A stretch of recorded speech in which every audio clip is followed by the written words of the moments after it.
The second thing Epicurus thought we needed to be happy was freedom. And in order to achieve it, he and his friends decided to leave Athens altogether. For them, to be free meant to be financially independent, economically self-sufficient, not answerable to horrible bosses for their income. So they resolved to leave city life and its competitive and gossipy atmosphere behind them once and for all. So they left Athens and started what could best have been described as a commune. We must free ourselves from the prison of everyday life and politics, Epicurus wrote. And that's precisely what they did. The life was simple, but at least they enjoyed their freedom. They didn't mind if they looked shabby or didn't have as much money as other people, because they were self-sufficient and had gained their independence from what other people thought. There was, in the financial sense, nothing to prove.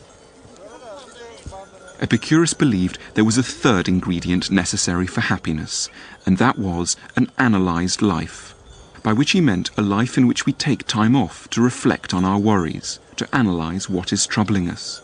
Our anxieties quickly diminish if we give ourselves time to think them through.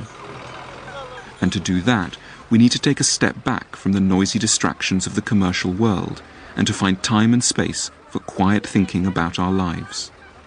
Of course, having loads of money has never made anyone unhappy, but I think the lovely idea in Epicurus is that if you're denied money for whatever reason, and yet you have his three goods, that is, you've got friends, you've got an analysed life, and you're self-sufficient, then you'll never be denied happiness. And conversely, if you've got loads of money, but you're lacking friends, you haven't got a self-sufficient life, you're not doing a lot of analysing, then you'll never be happy, according to Epicurus. So if we try and draw this relationship between happiness and money on a graph, imagine that on this side of the graph, you've got levels of happiness, happy you are, and then on this side, you've got levels of income. Now for Epicurus, so long as you've got enough money to provide you with the essentials of life, you can start to be happy fairly early on if you have his three goods. And you won't get any happier the more money you accumulate. Level of happiness stays pretty steady. However, if you've got loads of money and yet you haven't got any friends, you're not self-sufficient, you've got loads of anxieties, then your level of happiness is going to stay very flat. And I think that's a lovely and consoling idea for anyone who's either worried about the fact they may lose their money or is denied the chance to make any. But if the ingredients of happiness are so simple, why aren't more of us actually happy? Epicurus blamed advertising. As we've just seen, advertising can be enormously seductive.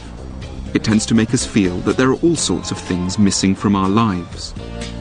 But Epicurus insisted that we only need three things to be happy: friends, freedom, and an analysed life. If he's right, why then do we want to shop so much? Epicurus's answer would be that the commercial world slyly associates the things it wants to sell us with the things it knows that we need. So, for example, this might persuade us to buy Bacardi, but only by blurring the fact that it's really the friends we're looking for. This one tries to sell us perfume by naming it after the thing we're all really after: freedom.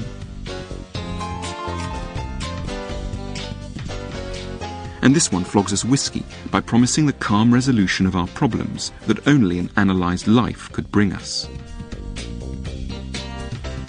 And it's this blurring of our desires that makes us so confused about what it is we want. What are the most important things that make you happy?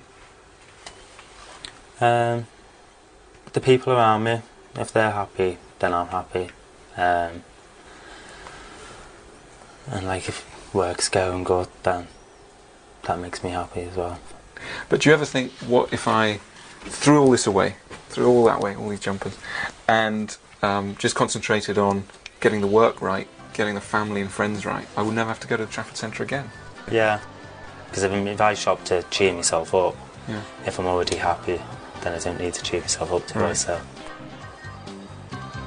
at the minute, I'm fairly happy, so admittedly I'm not shopping quite as much as what I used to, but who's to say that next week something might happen and then I'll just have to give it a shot.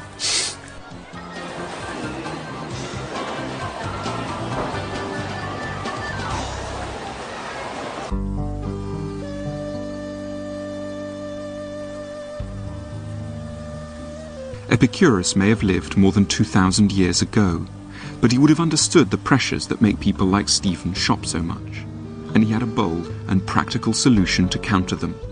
The place to find it is here, in a dusty and remote corner of southwestern Turkey. That Epicurus should still speak to us at all is something of a miracle, as every one of the 300 books he wrote has been lost. But his philosophy developed into a kind of creed, almost like a religion, and remained popular for some 400 years. Epicurean communities were founded in places like this all across the ancient world, and it's largely thanks to them that fragments of what Epicurus wrote have survived.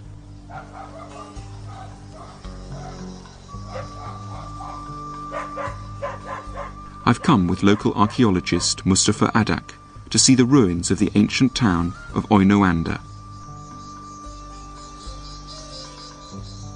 Oynoanda was once home to 25,000 people, a place with a lavish theatre, a busy marketplace or agora, and a huge aqueduct. It was also home to a follower of Epicurus's philosophy, one of the wealthiest citizens of the town, a man called Diogenes of Oynoanda. Around the AD 120s, this Diogenes took a highly unusual decision. He paid for an enormous wall to be put up, as part of a giant structure known as a stoa, on which he had inscribed Epicurus's entire philosophy of happiness, so that all the citizens of his town could learn and be inspired by it. So where are we walking now? We're walking now in the old agora of Oynoanda, where Diogenes had his stoa.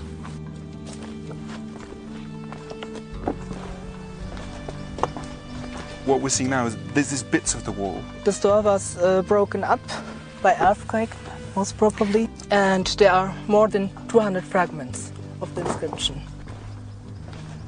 This is one of the fragments. This is the beginning of the inscription. And this is where Diogenes tries to explain why he put up the wall in the first place. Yes, he's saying that if there were one or two persons who are lost, he could educate them personally. But right. There are many people, so he decided to put up the stone.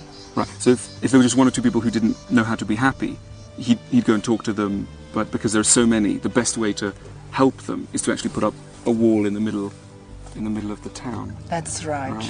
That's the explanation he gives here in this fragment. What a lovely thing to do.